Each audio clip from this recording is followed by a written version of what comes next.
नमस्कार दोस्तों वैसे तो हनुमान जी बाल ब्रह्मचारी हैं, लेकिन ये बात बहुत कम लोगों को पता होगी कि उनका एक पुत्र भी है जिसका नाम मकरध्वज है।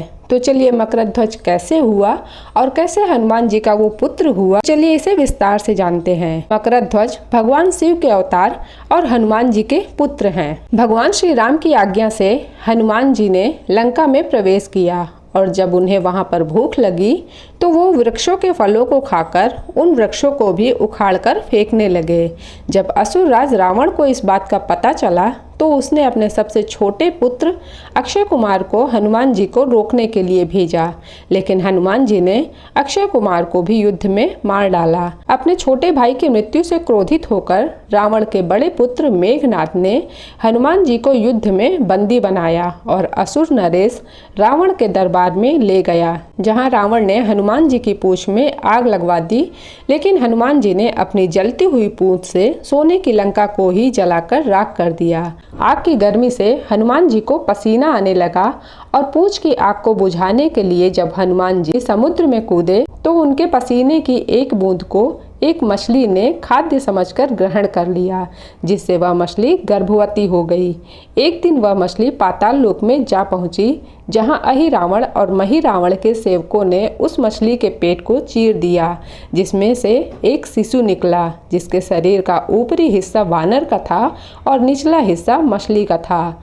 उसके बल से प्रभावित होकर अहिरावण और महिरावण ने उसे पाताल का द्वारपाल नियुक्त कर दिया। कैसे हुई पिता से मुलाकात? रावण के कहने पर उसके भाई अहिरावण और महिरावण भगवान श्री राम और लक्ष्मण को पाताल लोक ले गए, जहां पर उन दोनों की बलि देने को वे तैयार हुए। हनुमान जी पाताल लोक में जा पहुँचे श्री राम और लक्ष्मण भाई को ढूंढने के लिए। वहां उन्हें द्वार पर एक रक्षक दिखाई दिया, जो आधा शरीर तो वानर का था और आधा शरीर मछली का था।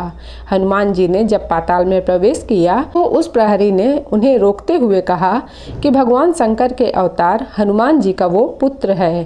तब हनुमान जी ने उन्हें बताया कि वे ही हनुमान जी हैं, लेकिन वो उनका पुत्र कैसे हुआ। तब मकरध्वज ने अपने पिता को प्रणाम किया और अपने जन्म की कथा उन्हें विस्तार से बताई और अपने पिता को अंदर जाने की आज्ञा दी। भीतर जाते ही हनुमान जी ने पंचमुखी रूप लिया। वह पंचमुखी रूप गरुड़, नरसिंह, हयग्रीव और वराह का मिश्रित रूप था और उन 5 दियों को एक साथ बुझाया, जिसमें अहिरावण और महिरावण के प्राण स्थित थे।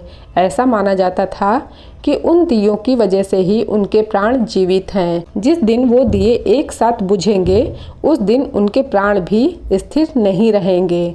उनके मरते ही हनुमान जी ने अपने पुत्र मकरध्वज की मुलाकात भगवान श्री राम से करवाई और उन्हें धर्म की राह पर चलने की प्रेरणा दी और साथ ही मकरध्वज को पाताल लोक का राजा भी नियुक्त किया और वापस युद्ध क्षेत्र में श्री राम और भाई लक्ष्मण को लेकर वापस आ गए। तो इस प्रकार से मकरध्वज हनुमान जी के पुत्र हुए। वीडियो अगर आप लोगों को पसंद आई हो तो लाइक, शेयर, कमेंट्स जरूर कीजिएगा। चैनल पर नए हैं तो सब्सक्राइब कर लीजिएगा। Thanks for watching.